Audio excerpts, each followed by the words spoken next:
തെളിച്ചമേകാൻ പൊൻപുലർക്കാലം വെളിച്ചമാകുമ്പോ നുറുങ്ങുവെട്ടം പക്ഷിപരാഗം തെളിച്ചു കാട്ടുമ്പോ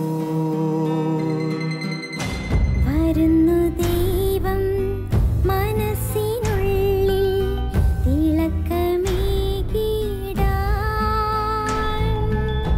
തരുന്നു ധ്യാന പ്രകാശമാർക്കും വിളക്ക് വയ്ക്കുമ്പോൾ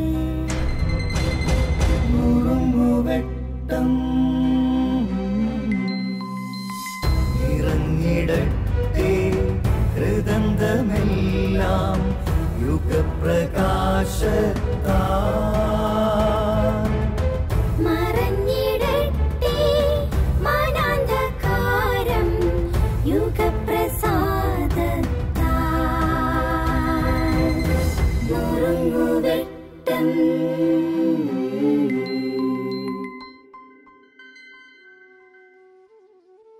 അനുഗ്രഹിക്കപ്പെട്ട എൻ്റെ പ്രിയപ്പെട്ടവരെ, വിശുദ്ധ യോഹന്നാന്റെ സുവിശേഷം 2-ാം അധ്യായം 5-ാം വചനത്തിൽ അവൻ്റെ അമ്മ പരിചാരകരോട് പറഞ്ഞു, അവൻ പറയുന്നത് പോലെ ചെയ്യുവിൻ. പ്രിയപ്പെട്ടവരെ, നമ്മളൊക്കെ ദൈവത്തിൻ്റെ സൃഷ്ടികളാണ്. ഞാനൊക്കെ എൻ്റെ ഒരു കൂട്ടുകാരൻ അച്ഛന് ഒരു പ്രൊജക്ടർ ഉണ്ടായിരുന്നു. അദ്ദേഹം അത് ഉപയോഗിക്കാതെ വച്ചിരിക്കുകയായിരുന്നു. കുറേ നാളുകൾക്ക് ശേഷം ഒരു പ്രോഗ്രാമിനിടയിൽ ഉപയോഗിക്കേണ്ടതായി വന്നു.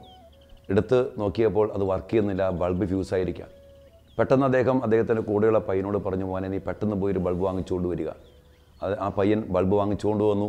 അച്ഛൻ പാക്കറ്റ് പൊട്ടിച്ചു, ബൾബ് എടുത്തു, അത് പ്രൊജക്ടർ ഫിറ്റ് ചെയ്തു, ഓണാക്കി. കുറച്ച് കഴിഞ്ഞപ്പോൾ അദ്ദേഹം നോക്കുമ്പോൾ വെട്ടം പുറത്തേക്ക് വരുന്നില്ല, വർക്ക് ചെയ്യുന്നില്ല. വീണ്ടും നോക്കിയപ്പോൾ ആ ബൾബ് ഉരുകിപ്പോയിക്കൊണ്ടിരിക്കുക. അച്ഛനാകെപ്പാടെ സങ്കടമായി. എന്തു പറ്റി?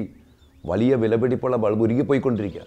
അദ്ദേഹം ഉടൻ തന്നെ ഒരു കാറ്റലോഗ് എടുത്തു. അതിൻ്റെ കാറ്റലോഗ് ഉണ്ടല്ലോ, എന്ത് സാധനം വാങ്ങുമ്പോഴും അതിൻ്റെ കൂടെ ഒരു കാറ്റലോഗ് മാനുവൽ കിട്ടും.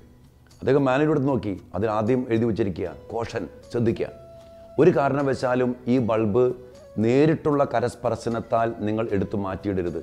എന്തെങ്കിലും കോട്ടനോ തുണിയോ ഉപയോഗിച്ചല്ലാതെ നേരിട്ട് ഈ ബൾബിനെ നിങ്ങൾ എടുത്തു മാറ്റിയിടരുത്. അച്ഛൻ ചെയ്തത് നേരിട്ട് ബൾബ് കൈകൊണ്ടെടുത്ത് മാറ്റിയിട്ടു. അപ്പോൾ നമ്മുടെ കൈയുടെ ഈർപ്പം ബൾബിൽ പതിയും.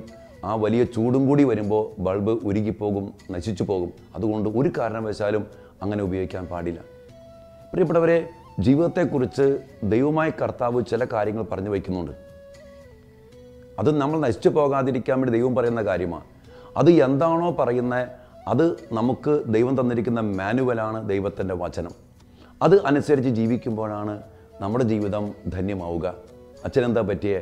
മാനുവലിൽ പറഞ്ഞ പോലെ ഉപയോഗിക്കാതെ അച്ഛനതറിയാതെ ഉപയോഗിച്ചപ്പോൾ അത് നശിച്ചുപോയി. ആരോട് പറഞ്ഞിട്ടെന്ത് കാര്യം?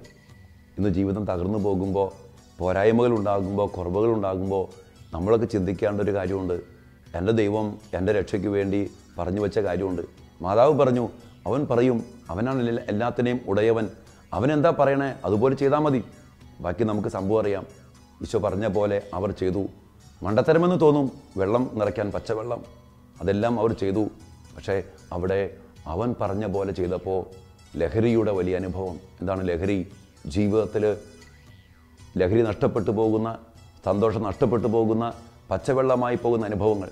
ഇവിടെ അവൻ പറയുന്നത് പോലെ ചെയ്താൽ നമ്മുടെയും ജീവിതത്തിൽ, നമ്മുടെയും കുടുംബത്തിൽ, നമ്മുടെ സകല പ്രവൃത്തികളിലും ലഹരിയുടെ, സന്തോഷത്തിൻ്റെ, സൗഖ്യത്തിൻ്റെ, സമാധാനത്തിൻ്റെ, അഭിവൃദ്ധിയുടെ വലിയ അനുഭവം കൈവരിക്കാനായിട്ട് സാധിക്കും. അതുകൊണ്ട് മാനുവലിൽ അവൻ പറഞ്ഞ പോലെ, അവൻ പറയുന്ന പോലെ ചെയ്യണം. നമ്മുടെ ജീവിതത്തിൽ ചെയ്താൽ അനുഗ്രഹവും രക്ഷയും അതിനാൽ തന്നെ നമുക്കും കൈവരിക്കാൻ സാധിക്കും. ദൈവത്തിങ്കിലേക്ക് നമുക്ക് തിരിയാം. കർത്താവിനെ വിളിച്ച് നമുക്ക് ഇടപെടുത്താം. അവൻ പറയുന്ന പോലെ നമുക്കും ചെയ്യാം. നാമും നമ്മുടെ കുടുംബവും അതിനാൽ അനുഗ്രഹിക്കപ്പെടട്ടെ.